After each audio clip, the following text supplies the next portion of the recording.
Hello friends, good morning to all of you. स्वागत है आप सबका हमारे YouTube channel green education and reasoning hub पर। दोस्तों, आज के टॉपिक पर जाने से पहले थोड़ा सा एग्जाम्स की बात कर लेते हैं। जैसे कि आप सबको क्लियर है कि 2 एग्जाम्स की डेट लगभग क्लियर हो चुकी है, जिसमें कि आपका पहला फॉरेस्टर का एग्जाम से जो 16 जुलाई से 26 जुलाई के मिडिल में होने जा रहा है, और सेकेंडली एलटी एग्जाम्स की डेट भी क्लियर हो चुकी है जो लगभग अगस्त के फर्स्ट वीक में है। तो दोस्तों, इसके अलावा जो स्टूडेंट्स फॉरेस्ट गार्ड में सिलेक्ट हुए थे उनके फिजिकल की डेट भी नेक्स्ट मंथ में यानी जुलाई माह में आ जाएगी, और इसी मंथ में क्लियर होकर के अगस्त तक संभवतः ज्वाइनिंग मिल जाए। ठीक है दोस्तों, तो आप लोग अपनी तैयारी को करते रहे, बनाए रखें। और बहुत से स्टूडेंट्स को डाउट है कि पटवारी के एग्जाम्स में क्या होगा, कुछ बच्चों की उसमें हाइट का इशू आ रहा है। तो ये मामला बेरोजगार संघ तक पहुंच गया, और बेरोजगार संघ जो है हमेशा स्टूडेंट्स फेवर में वर्क करता रहा है, काम करता रहा है। तो कहीं ना कहीं आप लोगों के ही हित में फैसला आएगा। मामला शायद आज हाई कोर्ट में इसमें याचिका दायर हो सकती है, क्योंकि इसमें हाइट को लेकर के इशू हो रहा है। ठीक है दोस्तों, तो जिन बच्चों की हाइट का इसमें इशू है शायद वो भी जल्दी ही सॉर्ट आउट हो जाएगा। चलिए ठीक है, तो ये बात एग्जाम से रिलेटेड थी। आते हैं आज हम टॉपिक पे अपनी बात करेंगे नंबर सिस्टम के अंतर्गत भाग क्रिया से संबंधित कुछ विशेष प्रश्न जो डायरेक्टली आपके एक प्रकार की डेरिवेशन पर आते हैं, यानी परिभाषा टाइप में वो प्रश्न आपसे पूछे जाते हैं। सॉर्ट आउट शायद कम आए, करने के लिए ना आए, लेकिन परिभाषा के रूप में रहेगा। तो इसको कहते हैं कि भाग की क्रिया पर कुछ विशेष प्रश्न। तो आप हेडिंग भी ऐसी बना लीजिए कि भाग की क्रिया पर कुछ विशेष प्रश्न। देखिए यहां पर जो मैंने पहला पॉइंट लिखा है आपको क्लियर यहां पर दिखाई दे रहा होगा कि मैंने यहां पर 3 पॉइंट लिखे हुए, फर्स्ट, सेकंड और थर्ड। तो सबसे पहले मैं यहां पर फर्स्ट पॉइंट की बात करता हूं। देखिए क्या लिखा है, x की पावर n माइनस a की पावर n। ये आपको क्लियर दिखाई दे रहा होगा। x की पावर n माइनस a की पावर n सदैव x माइनस a से पूर्णतया विभक्त होगा n के सभी मानों के लिए। यानी यहां पर अगर कोई फॉर्मेट x की पावर n माइनस a की पावर n में है, ध्यान से देख लीजिए, और वो फॉर्मेट x माइनस a से पूरा डिवाइड होगा n के किसी भी मान के लिए। एग्जांपल्स हम ले लेते हैं कि भाई हमने 4 की पावर 4 ले लिया, ये लीजिए, यानी मैंने x को 4 मान लिया तो 4 की पावर 4 हो गया, माइनस a आप कुछ भी मान लीजिए, 3, 2, 1 जो भी। एग्जांपल के तौर पे मैंने 2 मान लिया और 2 की पावर 4। तो यही वो कह रहा था कि x की पावर n ये हो गया x की पावर n माइनस a की पावर n ये हो गया माइनस a की पावर n, सदैव x माइनस a से पूरा डिवाइड होगा। देख लेते हैं पहले आगे क्या आ रहा है, पहले इसको सॉर्ट आउट कर लेते हैं। 4 की पावर 4 क्या होता है, 4 4 जा 16, 4 4 जा 16, तो ये 16 मल्टीप्लाई 16 आपका 256 हो गया। 256 में से आपका 2 की पावर 4 आपका 16 होता है। 16 माइनस कर लीजिए, ये आपका लगभग 0 आ गया, 5 में से 1 4 हो गया और ये 2 आ गया। तो ये 240 माइनस के बाद इतना यहां पर हमको मिलता है। अब क्या ये वास्तव में x माइनस a से पूर्णतया विभक्त हो रहा, आप खुद देख लीजिए। x माइनस a यानी x आपका 4 था और a आपका 2 है, तो 4 माइनस 2 यानी डिवाइड बाई 2, तो 2 से ये 240 पूरे का पूरा डिवाइड होता है 120 यानी 120। ये सॉर्ट आउट करके आएगा। तो यहां पर यूपीएससी खास करके इस तरीके के प्रश्न बनाता है। स्पष्टली आपके पास यही आएगा, डेरिवेशन या परिभाषा के रूप में, एक कथन के रूप में वहां पर लिखा रहेगा कि x की पावर n माइनस a की पावर n सदैव इनमें से किससे पूर्णतया डिवाइड होता है, विभक्त होता है। तो आप हमेशा देख लीजिए x माइनस a से n के किसी भी मान के लिए, चाहे मान आपका सम हो चाहे मान विषम हो। अभी मैंने केवल पहला पॉइंट क्लियर किया है। दूसरा आप देख लीजिए, अभी पॉइंट से पहले एक बात यहां पर देख लीजिए कि n के सभी मानों के लिए यहां पर मैंने n को क्या माना है, सम, यानी आपका इवन 4 माना है। यहीं पर मैं n की पावर को 2 कर देता हूं, सॉरी मतलब आपका ओड कर देता हूं 3। ये लीजिए, ये मैंने 3 कर दिया, यानी पहले मैंने पावर को सम लिया था 4 थी, अब मैंने पावर को 3 करके ओड कर दिया, ताकि क्लियर हो जाए क्या वास्तव में सारे मान इसमें फिट बैठते हैं। कर लेते हैं। 4 की पावर 3 कितना होता है, 64, माइनस 2 की पावर 3 आपका 8 होता है। ये डिवाइड जब माइनस करेंगे तो माइनस करने के बाद ये टोटल कितना बचेगा, 56। तो 56 रिमेनिंग बचेगा। तो x माइनस ए, अगले बार फिर से 4 माइनस 2 तो 2 यानी माइनस करके 56 इसको पूरा पूरा डिवाइड यानी कर देगा 56 को, ये 28 टाइम आपका आ जाएगा। ठीक है, यानी क्या मतलब है यहां पर कहने का, बहुत क्लियरली मैं फाइनल कमिटमेंट यहां पर कर रहा हूं कि x की पावर n माइनस a की पावर n का कोई भी फॉर्मेट हो और n का मान वहां पर कुछ भी हो, चाहे n वहां पर आपका सम हो या n आपका विषम हो, तो ये हमेशा x माइनस a से पूर्णतया विभक्त हो जाएगा। कभी कभी बड़ा नंबर आ गया, बड़ा नंबर जैसे कैसे आ गया कि भाई मैं एग्जांपल्स के तौर पर यहां पर लिख करके दिखाता हूं।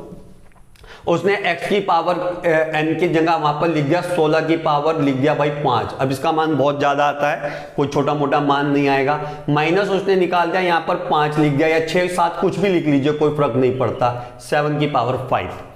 अब ये मान है 16 माइनस 7 यानी 16 की पावर 5 माइनस 7 की पावर 5। तो वो आपको इस तरीके का प्रश्न देगा, एग्जाम्पल्स में यही रहेगा कि ये वैल्यू इनमें से किन से पूर्णतया डिवाइड होगी, और ऑप्शन में इन दोनों का अंतर लिखा रहेगा, यानी 16 माइनस 7 का अंतर। तो 16 माइनस 7 का अंतर कितना हो गया, 9 डेफिनेटली। बस तो अब आप वहां पर क्या करते हैं, सॉर्ट आउट करते हैं, यानी इसकी वैल्यू निकालने की कोशिश करेंगे या इसकी वैल्यू निकालने की कोशिश करेंगे। तो आपको ये नहीं करना है, इस तरीके का कोई भी फॉर्मेट हो वो हमेशा x माइनस ए से पूरे का पूरा डिवाइड होगा। आपको अपना एक ऑप्शन चेक कर लेना, क्या कहीं पर 9 दिखाई दे रहा है, और जहां पर भी आपको 9 दिखाई दे रहा है और आपका आंसर हो गया। क्लियर हो गई बात। तो ये पहले पॉइंट के लिए था इतनी बात। ठीक है, सेकंड पॉइंट यहां पर देख लेते हैं। क्लियर, अब देखिए क्या कह रहा है, सेकंड पॉइंट मिलता जुलता है लेकिन क्या होगा जरा देखिए, x की पावर n माइनस a की पावर n सेम है, यानी यहां पर भी यही था, इस बार यहां पर भी यही है। केवल n के सम मानों के लिए, मोस्ट इंपोर्टेंट ये है, n के सम मानों के लिए x प्लस a से विभक्त होगा, यानी x प्लस a से डिवाइड होगा। अब x की पावर n माइनस a की पावर n, अब x और a तो वहां पर कुछ भी हो सकता है, x चाहे सम हो चाहे विषम हो, चाहे a आपका सम हो या विषम हो, लेकिन n वहां पर कंपलसरी सम होना है, यानी शुड बी इवन, सम होना चाहिए। अब अगर ये सम होगा तो ये x प्लस a से हमेशा विभक्त होगा। मैं एक छोटा सा एग्जांपल लेकर के आपको दिखाता हूं। x की पावर n के लिए मैंने माना 5 की पावर 2 ले लिया। अब देखिए 5 आपका विषम नंबर है, हमें इससे मतलब नहीं, हमें पावर से मतलब है, क्योंकि उसने कहा है कि n के सम मान के लिए, तो हमें n की वैल्यू सम लेनी है, बाकी हमें यहां कुछ भी ले सकते हैं। माइनस a की पावर n है, मैंने a को मान लिया थोड़ी देर के लिए 3, और 3 की पावर मैंने 2 कर दिया। क्लियर हो गया। तो अब क्या कहा उसने, x की पावर n ये बन गया, माइनस a की पावर n ये बन गया। केवल n के सम मानों के लिए, सम ये रहे दोनों, सम मानों के लिए x प्लस a से विभक्त होगा। पहले इसको सॉर्ट आउट कर लेते हैं। 5 की पावर 2 आपका 25 होता है, माइनस 3 की पावर 2 आपका 9 होता है, दोनों को माइनस कर लीजिए, ये 16 आ गया। और उसने कहा था x प्लस a से विभक्त होगा, तो x प्लस a आपका कितना हो गया, 5 प्लस 3 यानी ये 8 हो गया, और 8 से ये पूरे का पूरा 2 टाइम्स डिवाइड होता है। वैल्यू छोटी हो या बड़ी हो, ये मैं एग्जांपल के तौर पे आपको यहां समझा रहा हूं कि भाई इस तरीके के ये सॉर्ट आउट होता है। वैल्यू आपकी चाहे जितनी भी बड़ी ले ली जाए, यहां पर एक मैं वैल्यू बड़ी लेकर के भी आपको दिखाता हूं। ठीक है, चलिए यहां पर जैसे वैल्यू आपके पास आ गई कि भाई 8 की पावर 4, ये देखिए सम है, और यहां पर उसने दे दिया 3 की पावर 4। मैंने कहा इनसे हमें कोई मतलब नहीं है, कुछ भी वैल्यू हो, हमें केवल यह ध्यान रखना है कि पावर हमारी सम है या विषम है। तो यहां पर आपको क्लियरली पावर आपकी इवन दिखाई दे रही है, यानी सम दिखाई दे रही है। तो जब हम इसको वैल्यू को निकालेंगे, अब वैल्यू चाहे जो भी आएगी वो सॉर्ट आउट करके आप निकाल लीजिए, लेकिन ये वैल्यू जो भी सॉर्ट आउट होकर के आएगी वो 5 से पूरी की 8 और 3 11, क्योंकि यहां पर प्लस है, तो 8 और 3 11 से पूरी की पूरी डिवाइड होगी। क्या कहा था उसने कि n के सम मानों के लिए x प्लस a से पूरे का पूरा विभक्त होगा। मैं आपको वैल्यू निकाल करके दिखाता हूं ताकि ये क्लियर हो जाए। ठीक है, 8 की पावर 4 की मान कितना होता है निकाल लेते हैं। 8 8 जा 64, तो 64 मल्टीप्लाई 64 कर लेते हैं, माइनस 3 की पावर 4 9 इंटू 9 कर लेते हैं। ठीक है, तो ये 64 का स्क्वायर निकालना है। स्क्वायर निकालना हमने आपको पहले ही सिखा रखा है कि भाई कैसे करना है। लास्ट वाले नंबर का स्क्वायर, 4 4 जा 16 और 6 6 जा 36, फिर यहाँ पर एक गैप लगाना है, दोनों का आपस में मल्टीप्लाई करके 2 से। फर्स्ट लेक्चर में मैंने आपको ये क्लियर किया था। तो 6 4 जा कितना होता है 24 और 24 2 जा 48। ये आ गई वैल्यू बहुत आसान तरीके से। 6 हो गया, 8 1 9 हो गया, 6 4 आपका 10 हो गया और कैरी 1 तो ये 4096 आ गया। यानी जो 8 की पावर 4 का जो मान है वो 4096 है। मैं आपको लेकर के दिखाता हूं 4096। क्लियर। माइनस, यहां पर माइनस है क्योंकि x की पावर n माइनस a की पावर n है। तो 3 की पावर 4 9 इंटू 9 आपका 81 हो गया। 81 इसमें से आप माइनस कर लीजिए। 6 में से 1 गया 5 हो गया, 9 में से 8 गया 1 हो गया और ये 0 रह गया, यहाँ पे 0 ही है और ये 4 ही रह गया, दोनों सेम है। तो मान आ गया 4051। अब क्या ये 4051 x प्लस a यानी x प्लस a का मतलब है 8 प्लस 3 से डिवाइड होगा? देख लेते हैं। 8 और 3 11 होते हैं, 11 से इसको डिवाइड करना है, कर दीजिए डिवाइड। 11 3 जा 33, 3 टाइम्स गया, 7 रिमेनिंग बच गया, वहां पर 71 हो गया। 11 6 जा 66, तो 71 में से 66 गया, आपका 5 रिमेनिंग बचा और लास्ट में एक और 5 वहां पर है तो 55 हो गया। 11 5 जा 55। ये लीजिए, मैंने पूरा ही क्लियर करके दिखा दिया, पूरा ही उसका सॉल्यूशन कर दिया ताकि आप लोगों को कोई डाउट ना हो। तो ये दूसरा इसका पॉइंट है कि x की पावर n माइनस a की पावर n, n के सम मानों के लिए हमेशा x प्लस a से विभक्त होगा। तो डायरेक्टली इस तरीके का क्वेश्चन आपके एग्जाम्स में रहेगा। आपको कोई वैल्यू लिख करके दे देगा कि भाई 6 की पावर 4 माइनस 2 की पावर 4, या कोई बड़ी वैल्यू दे दी कि भाई 20 की पावर 4 माइनस 8 की पावर 4। तो आपको ध्यान रखना है, अगर पावर सम है तो सम मानों के लिए दोनों वैल्यू को x प्लस a को आपस में जोड़ करके वो वैल्यू उससे पूरी की पूरी डिवाइड हो जाती है। तो आपको इस तरीके के क्वेश्चन में फिर क्या करना है, ऑप्शन चेक करने की, सीधे सीधे जाइए ऑप्शन देखिए कि भाई 8 की पावर 4 माइनस 3 की पावर 4, 8 प्लस 3 यानी 11 से पूरे का पूरा डिवाइड हो जाएगा, लेकिन सम मानों के लिए, विषम के लिए नहीं होगा। अगर थोड़ी देर के लिए मैं यहां पर पावर 3 कर दूं, अब ये मान नहीं आने वाला, अब डिवाइड नहीं होगा। अरे हो भी सकता है नहीं भी होगा, लेकिन सम मानों के लिए कंपलसरी है कि डेफिनेटली डिवाइड होगा ही होगा। तो दोनों पॉइंट आपको क्लियर हो गए। ये 2 पॉइंट यहां तक मैंने आपको क्लियर कर दिया। थर्ड पॉइंट इसके बाद देख लेते हैं, तीसरे पॉइंट पे आ जाते हैं। ठीक है, चलिए देखिए, अब यहां पर सम का क्लियर हो गया, यहां पर दोनों का सम और विषम का दोनों का क्लियर है। आखिरी वाले में देखिए x की पावर n प्लस a, इस बार यहां पर प्लस है, ऊपर दोनों में माइनस था, आपको क्लियर दिखाई दे रहा होगा। तो x की पावर n प्लस a की पावर n केवल n के विषम मानों के लिए, n के विषम यानी आपका ओड नंबर होगा, n वहां पर ओड होगा, 3 5 या 7 के लिए x प्लस a से विभक्त होगा। एग्जांपल्स ले लेते हैं यहां पर भी। x की पावर n के लिए उसने कहा n विषम होना चाहिए, मैंने मान लिया 5 की पावर 3, मैंने ये 3 ले लिया। ये कुछ भी हो सकता है, मैंने बार बार कहा x और a कुछ भी हो सकते हैं, वैल्यू हमें हमेशा n की देखनी है। तो n की पावर 3 है जो कि एक विषम नंबर है, ठीक हो गया, बीच में प्लस लगा, ये लीजिए प्लस, यहां पर मैं 2 ले लेता हूं, ये कुछ भी हो सकता है, और इवन कुछ भी हो सकता है, और 2 की पावर मैंने फिर से 3 कर दिया। क्यों? क्योंकि n दोनों सेम होंगे, क्योंकि n है तो n आपका दोनों सेम। तो यहां पर 5 की पावर 3 प्लस 2 की पावर 3 हमने यहां पर लगा दिया। तो n का विषम मान है, कुछ भी आप रख सकते हैं विषम में वैल्यू।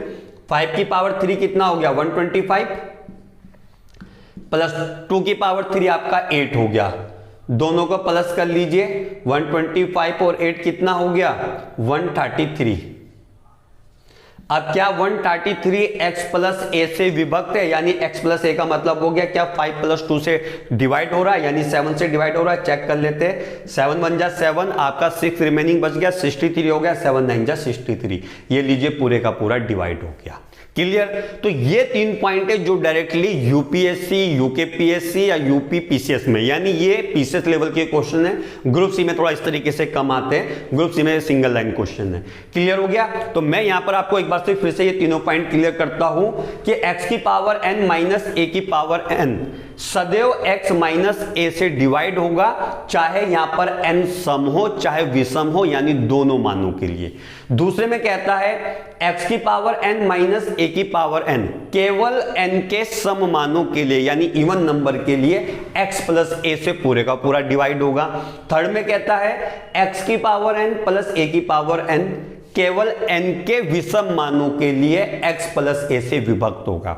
तो यहां पर x और a आपके सम या विषम कुछ भी हो सकते हैं, लेकिन n को आपने ध्यान रखना है कि n आपका सम है या विषम है या केवल सम है या केवल विषम है। तो ये तीन इस प्रकार के आपके कथन निष्कर्ष के आधार पर यहां पे प्रश्न रहते हैं। ये तीनों मैंने आपको क्लियर कर दिए। आप कोई भी वैल्यू लीजिए, कोई भी वैल्यू में मान रखिए, n की कोई भी x और a की वैल्यू कुछ भी लेकर के n का मान रख करके आप किसी भी तीनों पॉइंट में से कोई भी आप प्रश्न अपना कथन के आधार पर सॉर्ट आउट कर सकते हैं। क्लियर हो गया? तो ये पॉइंट अगर आपको क्लियर हो गया तो अब हम यहां पर आगे बढ़ेंगे। ठीक है, ये तीनों इतने ही है। ये भाग की क्रिया पर कुछ विशेष है, यानी कुछ विशेष प्रश्न होते हैं। चलिए अब इसी क्रम में आगे बढ़ते हुए यहां पर आज बात करेंगे भाज्य, भाजक, भागफल और शेषफल की। यह प्रश्न भी एग्जाम्स में काफी आता है और ग्रुप सी यहां से प्रश्न बना देता है। देखिए भाज्य जो होता है, मैंने इंग्लिश और हिंदी दोनों में इसलिए लिखा ताकि आपको कोई डाउट ना हो, क्लियर रहे। तो इसलिए भाज्य को देखिए डिविडेंड बोलते हैं, डिविडेंड। ठीक है, क्लियर हो गया? आगे आपका भाजक है, भाजक के आपको डिविजर बोलते हैं। अभी मैं क्लियर भी करता हूं कैसे इसको समझेंगे। फिर आपका भागफल है, थर्ड नंबर पर भागफल है। भागफल को आपका कोसेंट बोलते हैं, कोसेंट। और लास्ट में आपका शेषफल है, यानी रिमाइंडर जो बाकी बच गया, इसको रिमाइंडर इंग्लिश में कहते हैं। तो सबसे पहले देखिए ये क्लियर होना चाहिए कि इनको हिंदी इंग्लिश में क्या कहते हैं। कई बार बड़ा कंफ्यूजन होता है, हिंदी में तो ये समझ ही नहीं आता कि हिंदी में इसको किस तरीके से वो करते हैं, एग्जाम्स में गड़बड़ हो जाती है। तो आपको दोनों तरीके से याद रखना है कि भाज्य डिविडेंड होता है, भाजक डिविजर होता है, भागफल कोसेंट होता है और शेषफल आपका रिमाइंडर होता है। अब कैसे समझेंगे कि वो होता क्या है, आपके लिए मैं यहाँ पे छोटा सा प्रश्न बना देता हूं। यहां पर ले लेते हैं, देखिए जैसे यहां से x है, कोई है मतलब कोई संख्या है, और यहां पर कोई संख्या y है। तो x से हमको y को, यानी जो y संख्या है उसको x से डिवाइड करना है, भाग देना है। तो भागफल हमने माना यहां पर z टाइम जाता है, z टाइम कोई वैल्यू होगी जिससे जाएगा, और यहां पर कोई वैल्यू आएगी, ये कोई वैल्यू, यहां पर मैं वैल्यू भी लिख देता हूं। यहां पर मान लिया हमने वैल्यू w आ गई, और माइनस करके यहां पर आपका a बच गया, a मान लीजिए कोई वैल्यू a बच गई। तो यानी क्या हुआ, कोई वैल्यू आपको दी थी, किसी वैल्यू से उसको डिवाइड करना है, कुछ आपका भागफल आ रहा है, कुछ आपका शेषफल आ रहा है। तो जो ये 4 पॉइंट मैंने यहां पर लिखे, 4 बिंदु यहां पर लिखे हुए, चारों बिंदु इसी में है। तो x वो संख्या है जिससे भाग किया जाता है, उसको भाजक कहते हैं यानी डिविजर कहते हैं। भाज्य वो संख्या है जिसको डिवाइड किया जा रहा है, यानी वो यहां पर y हो गया। भागफल आपका कोसेंट है, वो आपका z हो गया, यानी कितने टाइम्स हमारा भागफल जाएगा। और जो लास्ट में आपका बच गया a यानी रिमाइंडर, वो आपका शेषफल हो गया। क्लियर हो गया? मैं यहीं पे एक प्रश्न ले लेता हूं इसी के साथ में। मैंने माना कोई संख्या छोटी 38 ले ली, 38 को मैंने 5 से डिवाइड किया, तो 5 6 जा 5 7 जा जाएगा, 5 7 जा 35, और ये रिमेनिंग यहां माइनस होकर के 3 बच गया। ये देखिए दोनों इक्विवेलेंट हो गए बिल्कुल। तो यहां पर जो y है ये 38 हो गया, यहां पर जो x है वो आपका 5 हो गया, जो z है वो 7 हो गया, जो रिमाइंडर है वो 3 हो गया। हमको यही चारों चीज चाहिए, जो यहां पर जितने बार भाग जाकर के आता है उससे हमें कोई मतलब नहीं। ठीक है, तो क्लियर हो गया। भाज्य यानी डिविडेंड ये रहा, भाजक यानी डिविजर ये रहा, भागफल यानी कोसेंट ये रहा, और शेषफल यानी रिमाइंडर आपका ये रहा। तो ये होता है। अब यहां पर प्रश्न बनता है, तो प्रश्न बनने के लिए पहले आपको इसको भी समझना जरूरी है कि बन कैसे रहा है। ठीक है, देखिए हमेशा जो भाज्य होगा वो क्या होगा, भाज्य ध्यान से देख लीजिए, ये मोस्ट इंपॉर्टेंट है। यहां पर भाज्य यानी डिविडेंड इज इक्वल टू भाजक गुणा भागफल, गुणा भागफल। ये आपको फॉर्मूला याद रखना है, कोई बड़ा फॉर्मूला नहीं है। रिमेनिंग जो बच गया वो यानी शेषफल, शेषफल ये आपका फॉर्मूला बन गया, और ये आपको याद रखना है। यानी भाज्य का जो मान होगा वो आपका भाजक गुणा भागफल प्लस शेषफल होगा। इंग्लिश में कहे तो dividend is equal to divisor plus quotient plus आपका मल्टीप्लाई कोसेंट और प्लस आपका रिमाइंडर हो गया। पॉइंट क्लियर हो गया। देखिए ये चीज ध्यान रखनी है और यहीं से आपके 3 से 4 फॉर्मूला बन जाते हैं। कैसे? अगर यहां से हमको भाजक निकालना हो तो ये भागफल इसके साथ अपोन में चला जाएगा, शेषफल माइनस में चला जाएगा, और अगर यहां से शेषफल निकालना हो तो ये दोनों नीचे चले जाएंगे। तो ये एक ही बिंदु से, एक ही पॉइंट से, एक ही फॉर्मूले से आपके बाकी फॉर्मूले इसी से बन जाएंगे। क्लियर हो गया। अब यहां पर एग्जांपल जो लिखा था उसको वापस लिख रहा हूं ताकि आपको मैं क्लियर कर सकूं। किससे भाग किया था हमने? 5 से किया था 38 को।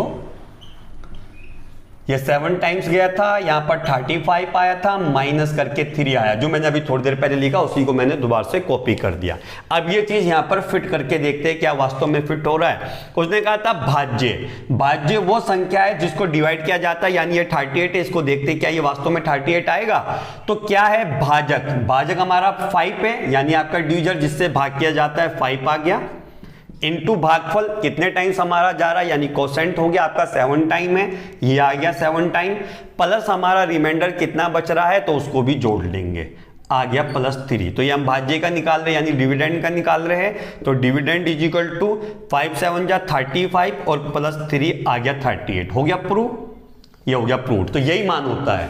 तो ये चीज आपको ध्यान रखनी है कि भाग किससे करते हैं, उसको क्या कहते हैं, जिस संख्या को भाग किया जा रहा है उसको क्या कहते हैं। भागफल आपको आसानी से याद रह जाता है और शेषफल भी याद रह जाता है। कंफ्यूजन इसमें और इसमें होता है कि ये भाज्य है या ये भाज्य है, या ये भाजक है या ये भाजक है। ये थोड़ा सा कंफ्यूजन हिंदी में रहता है, तो ये कंफ्यूजन नहीं होना चाहिए। जो अंदर है उसको भाज्य कहते हैं, यानी डिविडेंड, यानी जो भाग की जा रही है संख्या, और जिस संख्या से भाग किया जा रहा है उसको भाजक कहते हैं, यानी डिविजर कहते हैं। पॉइंट मैंने क्लियर कर दिया। अगर आपको अच्छे से क्लियर हो गया तो अब यहां पर इसका एक प्रश्न बना लेते हैं। ठीक है, इसको मैं फॉर्मूले को यहां पे ऐसे ही छोड़ता हूं। एक प्रश्न यहां पर देखिए जरा ले लेते हैं, इसको नहीं मिटाते हैं, इसको ऐसे ही रहने देते हैं। देखिए एक क्वेश्चन यहां पर है 12401, उसने क्वेश्चन दिया है, प्रश्न है 12401 को आगे कह रहा है किसी संख्या से भाग देने पर, अब संख्या वहां पर क्लियर नहीं है, उसने कहा किसी संख्या, मैंने मान लिया x होगी वो,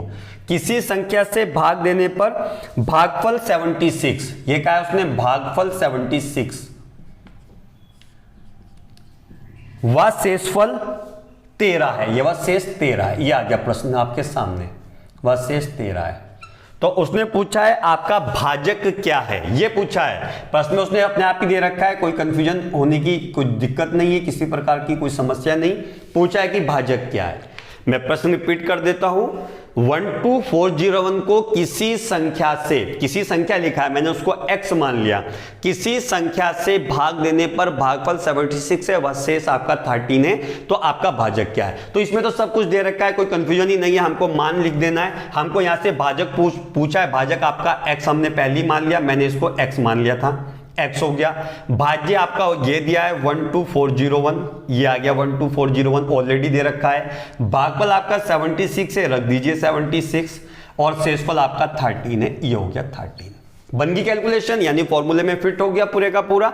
x की वैल्यू आपको चाहिए तो ध्यान से देख लीजिए, क्योंकि x इसके साथ मल्टीप्लाई में, तो पहले ये 13 इधर आकर के माइनस होगा, यानी क्या होगा 12401 minus 13 is equal to x into 76।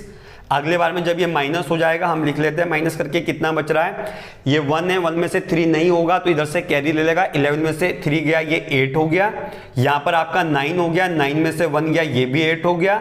यहाँ पर 3 रिमेनिंग रह गया, क्योंकि इसने एक कैरी आपको इधर दे दिया था, इधर 1 2 सेम रह गए।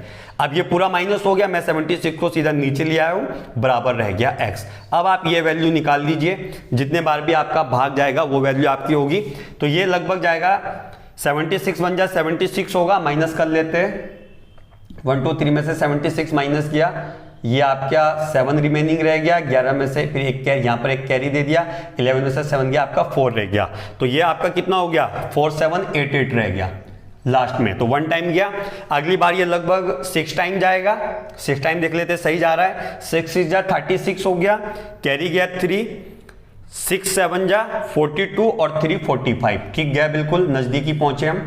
8 में से 6 गया 2 रह गया, 7 में से 5 गया, आपका फिर से 2 रह गया, और ये यहाँ पे 0 हो गया और ये 228 है।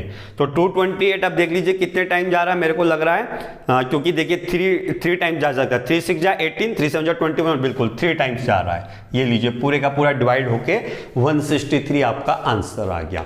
तो ये किसी भी प्रकार का भाजक का, भाज्य का, भागफल का और शेषफल का प्रश्न हो तो आपको यह फॉर्मूला याद रखना है। केवल मैंने आपको क्लियर कर दिया, इंग्लिश हिंदी दोनों में कोई भी वैल्यू आपको दी हो इसमें फिट करके आप अपने मान को निकाल सकते हैं, जैसे कि मैंने आपको निकाल करके ये दिखाया।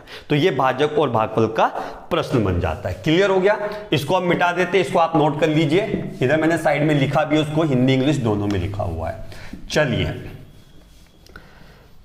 अब इसी क्रम में आगे बढ़ते हैं।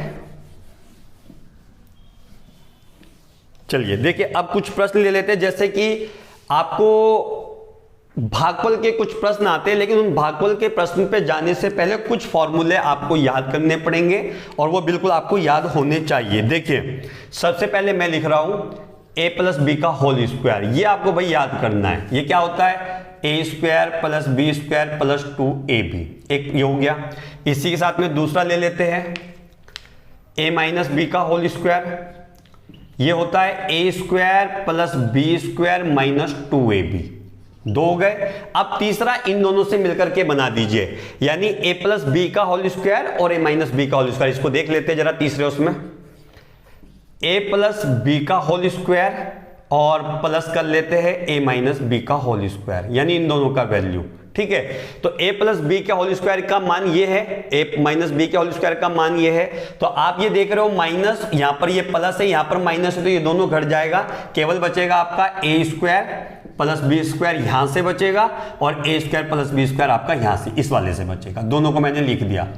तो जब इसको जोड़ेंगे द्वार से तो ये 2a square plus B square हो जाएगा, यानी 2a square plus 2b square. तो यहां से आप 2 कॉमन ले लीजिए तो अंदर बच जाएगा a square plus B square. चलिए ये तीन हो गए फॉर्मूले, पहला, दूसरा, तीसरा। अब चौथा जो सबसे ज्यादा एग्जाम्स में आता है, भाई विशेष है ये, मैंने इस पे ज्यादा प्रश्न एग्जाम्स में आपके लिए देखे, a square minus B square. ये सबसे इंपॉर्टेंट फॉर्मूला है भाई, a square minus B square, यानी कोई संख्या जो एक बार मल्टीप्लाई, 2 बार मल्टीप्लाई हो और फिर माइनस होके 2 बार मल्टीप्लाई हो। तो इस तरीके का फॉर्मूला क्या है? a minus B a plus B. भाई ये विशेष है, इसको आप ध्यान रखिएगा, थोड़ा एग्जाम्स में ये ज्यादा आता है। इस पे प्रश्न अभी देखते जरा क्या आ रहे हैं। ये हो गया आपका, इसको इंपोर्टेंट में रख दीजिए आप, ठीक है, इस पे प्रश्न बनता है। आगे देखते हैं 5th पे। देखिए a प्लस बी का होल क्यूब देख लेते हैं। तो देखिए a प्लस बी का होल क्यूब है तो ये बनता है a cube plus B cube plus 3ab और a प्लस बी, ये होता है इसका फॉर्मूला। ठीक हो गया। अगला देख लेते हैं 6 का, a माइनस बी का होल क्यूब, ये होता है a क्यूब, इसमें सब माइनस रहेंगे, minus B cube minus 3ab और a माइनस बी, ये पूरे यहां पर माइनस, यानी जैसे यहां पर प्लस के साइन है यहां पर माइनस के। तो ये 6 फॉर्मूले हो गए। एक 7 फॉर्मूला और देख लेते हैं, a cube minus B cube का, a cube minus B cube, ये पूरा a प्लस बी का या a माइनस बी का है, ये अलग अलग है, a cube minus B cube, ये भी इंपॉर्टेंट फॉर्मूला है, a माइनस बी।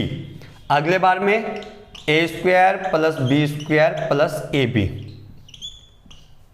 अगले बार में एक और देख लेते हैं 8वां, ये लास्ट फॉर्मूला रहेगा, a cube plus B cube, क्योंकि यहां पर भी a प्लस बी का whole cube a minus B के होल क्यूब का निकाला, तो यहां पर भी हम a cube minus B cube और a cube plus B cube का निकाल रहे हैं। तो यहां पर देखिए जैसे यहां पर माइनस है तो इसमें प्लस रहता है, a प्लस बी, यहां पर रहेगा a square plus B square minus A B, यहां पर ये माइनस आ जाता है। तो ये कुछ फॉर्मूले मैंने आपके लिए लिखे हैं, इनको आप याद कर लीजिए, ठीक है।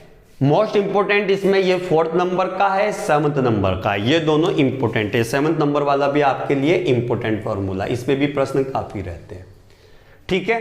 तो 8 फॉर्मूले मैंने लिखे, इनको याद करना है आपने, समझना भी है। तो इस पे प्रश्न रहते हैं डायरेक्टली फॉर्मूला बेस, कैसे रहेंगे वो आपको मैं यहां पर क्लियर करता हूं, ठीक है। आइए जरा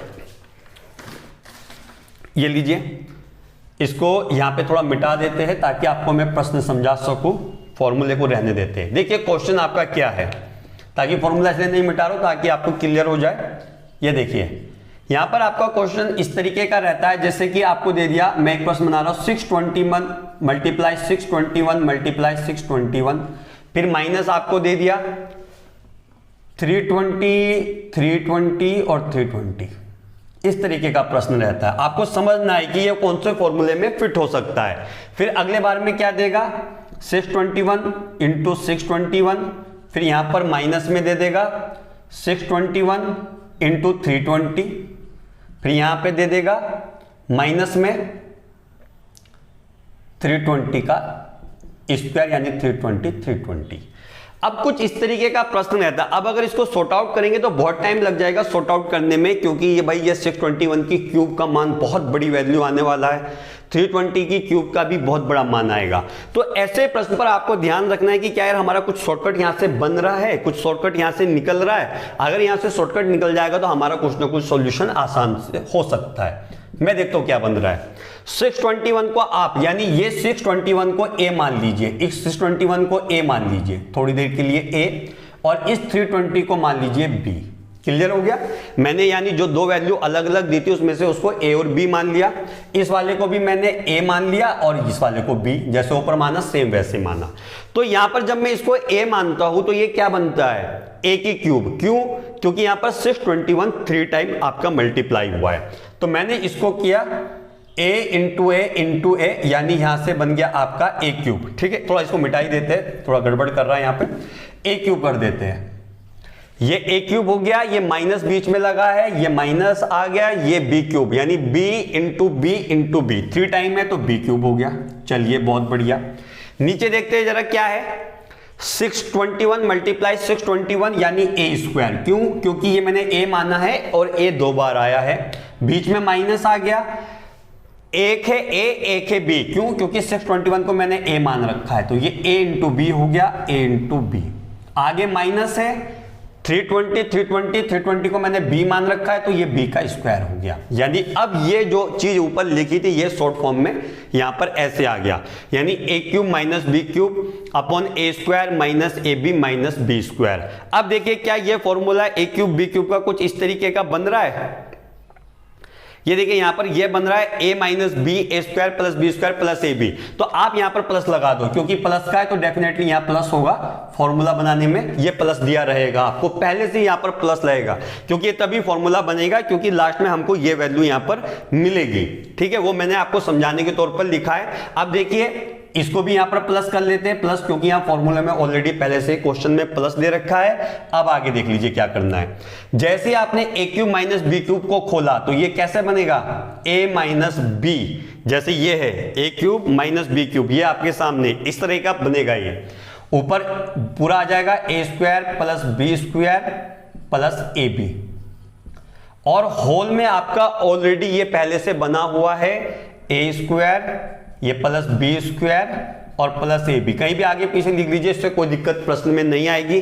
अब आप देख लीजिए a square plus B square plus A b, A square plus B square plus A b से ये पूरे का पूरा डिवाइड हो जाएगा, क्योंकि मल्टीप्लाई का केस है, यहाँ मल्टीप्लाई होता है तो ये पूरा कट जाएगा। बहुत से स्टूडेंट क्या करते हैं, यहाँ पर प्लस लगा रहता है और फिर इसको ऐसे पूरा काट देते हैं। भाई प्लस के केस में नहीं कटेगा, ध्यान रखिए। बीच में अगर मल्टीप्लाई है तो ही डिवाइड होगा, अगर माइनस प्लस कुछ भी लगाओ तब नहीं होता है। विशेष तौर पर इस चीज को ध्यान रखिए। तो यहाँ पर आपका मल्टीप्लाई लगा हुआ था तो ये पूरे का पूरा डिवाइड हो गया, लास्ट में आपका बच गया केवल a माइनस बी। अब a और b की दोनों वैल्यू आपके पास है, a की वैल्यू आपका 621, b की वैल्यू 320, माइनस कर लीजिए 1 रह गया, 2 में से 2 0 और ये 301 आपका आंसर आ गया। तो ये सीधा फॉर्मूला बेस है।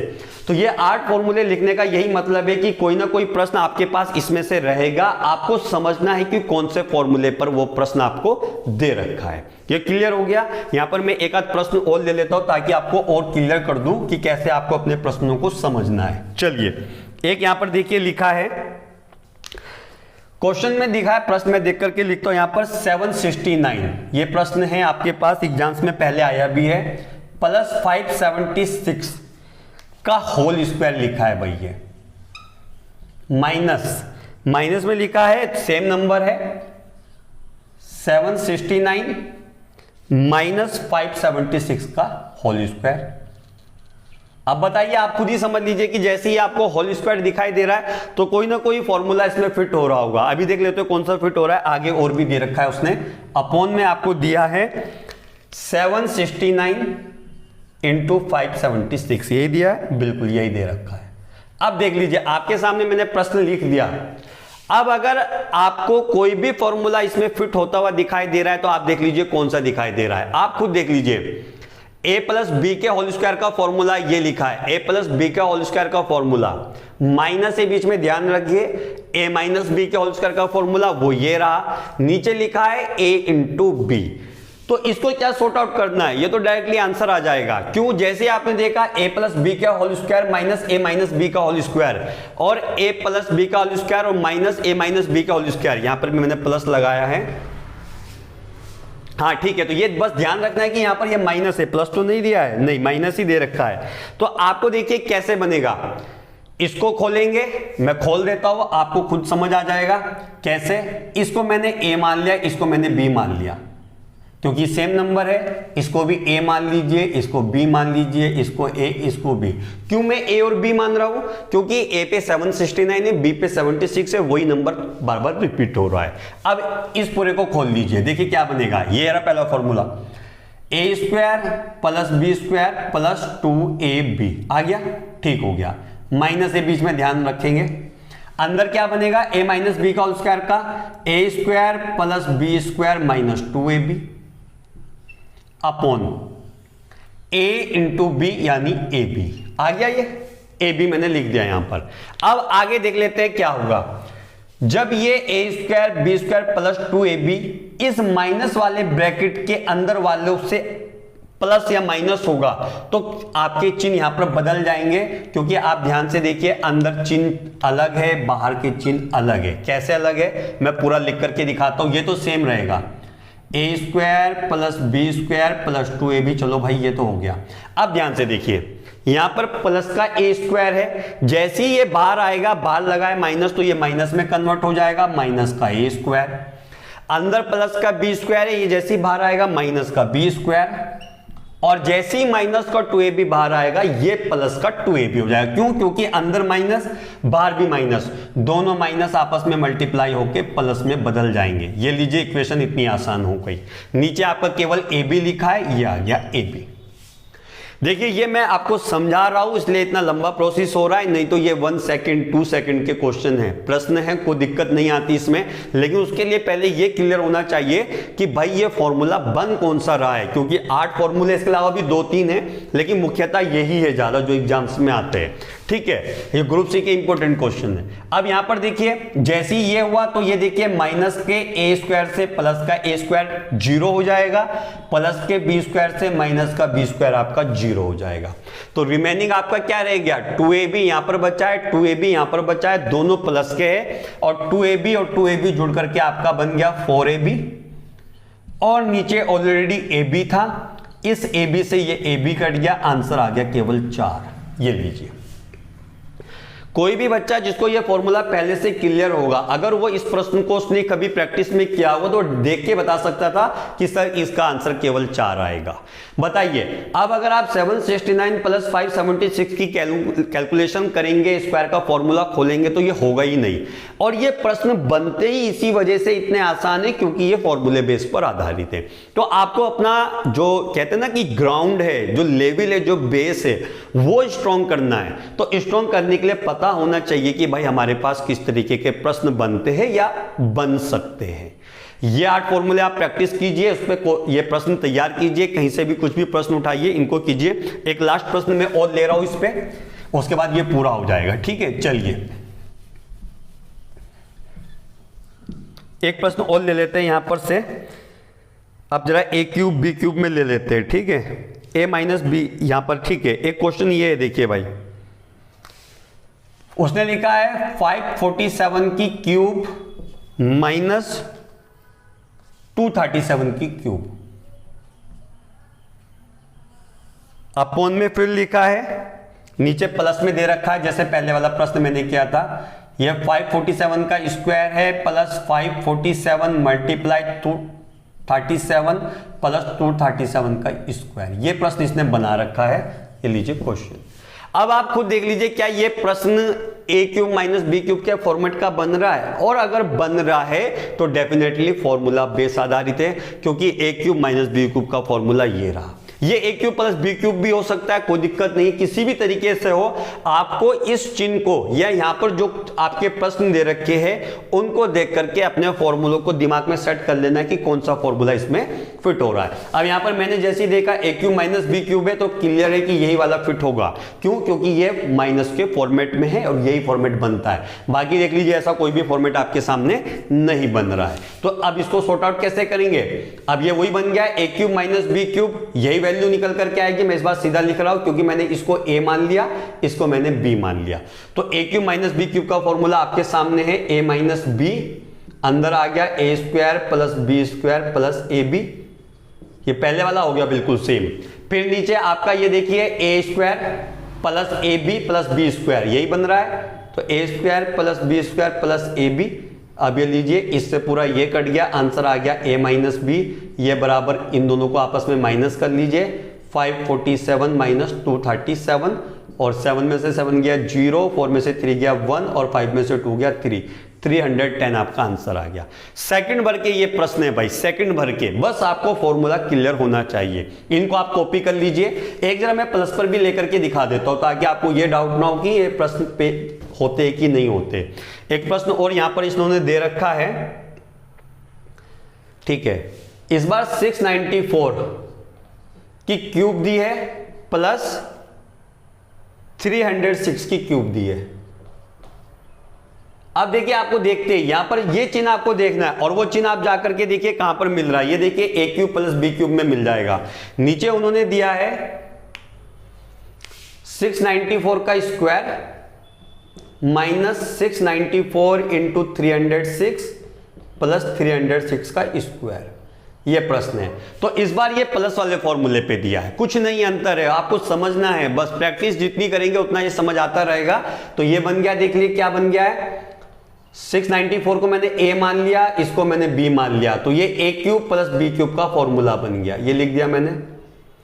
और नीचे बन गया ये a square minus A B plus B square. तो जब a cube plus B cube के फॉर्मूले को खोलूंगा तो देखिए ये रहा a cube plus B cube का फॉर्मूला। ये ऊपर बन जाएगा a plus b, A square plus B square minus A B. तो a square minus A B plus B square से ऊपर वाला a square minus A B plus B square cut जाएगा, ऊपर केवल ए प्लस बी बचेगा, यानी इस प्रश्न का आंसर केवल ए प्लस बी है। अब ए प्लस बी बच गया तो दोनों को जोड़ दीजिए, 694 और 306 को, 6 4 10 10 और 10, 1000 आपका आंसर आ गया। तो देखिए भाई, ये आपको प्रैक्टिस करना ही पड़ेगा, बिना प्रैक्टिस के नहीं आएगा। नहीं तो एग्जाम्स में इसकी कैलकुलेशन तो कोई धुरंधर भी नहीं कर सकता। जिसको अच्छी मैथमेटिक है जिसकी, जो 694 की क्यूब करे और फिर 306 की क्यूब करे, फिर इसकी क्यूब स्क्वायर माइनस इसका करके वैल्यू निकाले, इम्पॉसिबल सी बात है। तो ये प्रश्न बने ही इसलिए क्योंकि ये डिपेंड इन फॉर्मूलाज पे कर रहा है, तो आपको ये ध्यान रखना है, ठीक है। तो ये 3-4 प्रश्न मैंने आपको क्लियर किए फॉर्मूला बेस से। आप इस पे प्रश्न बनाइए, आर.एस. अग्रवाल को उठाइए या किसी भी अन्य बुक से आप कर सकते हैं। तो ये आपका पॉइंट यहां पर क्लियर होता है। अगला 1 या 2 लेक्चर बचते हैं नंबर सिस्टम के पूरा होने में, और नंबर सिस्टम के पूरे होते ही फिर हम अपने पूरा रीजनिंग बेस पर आएंगे। क्लॉक कैलेंडर के प्रश्न करेंगे, या वहां पर आपका सजातीय विजातीय करेंगे, मिसिंग टर्म करेंगे, और आपका जो भी है उसमें रीजनिंग का पूरा पोर्शन में जो भी है तो वहां से। क्योंकि मैंने आपको पहले लेक्चर में क्लियर कर दिया था कि ये बेस बनाना है तो नंबर सिस्टम को हमको स्ट्रॉन्ग करना है। तो नंबर सिस्टम में आज के लिए इतना ही। जो अगला टॉपिक हम करेंगे वो इससे भी ज्यादा इंपॉर्टेंट है। उसमें हम करेंगे प्राकृतिक संख्या और प्राकृतिक संख्या के वर्गों का योग, चाहे उसमें क्यूब हो, वर्ग हो, घन हो या वगैरह वगैरह कुछ भी हो, उस पर करेंगे। आज के लिए इतना ही दोस्तों। उम्मीद करता हूं कि आपको समझ आ रहा होगा। अच्छे से आप इनकी प्रैक्टिस कीजिए। देखिए, इसके लिए मेहनत हो रही है आप लोगों के लिए, ताकि आपको ये समझ आ जाए। आर्ट साइड वाले बच्चों को लगता है कि हमें समझ नहीं आ रहा क्लास में, या इस तरीके से कि भाई कोई पढ़ाने वाला टीचर बिल्कुल फास्ट पढ़ा देता है, तो जो बच्चे मैथ में अच्छे हैं तो उनको समझ आ जाता है। जो वीक है या आर्ट साइड के बैकग्राउंड से, तो थोड़ा सा वो लगता है कि यार मुझे समझ नहीं आया। तो ये आपके लिए बहुत अच्छा है कि आप अपनी वीडियो को बार बार बैक करके देख सकते हैं, प्रैक्टिस कर सकते हैं। ठीक है दोस्तों, तो चलिए आज के लिए इतना ही, मिलते हैं फिर अगले लेक्चर में। धन्यवाद।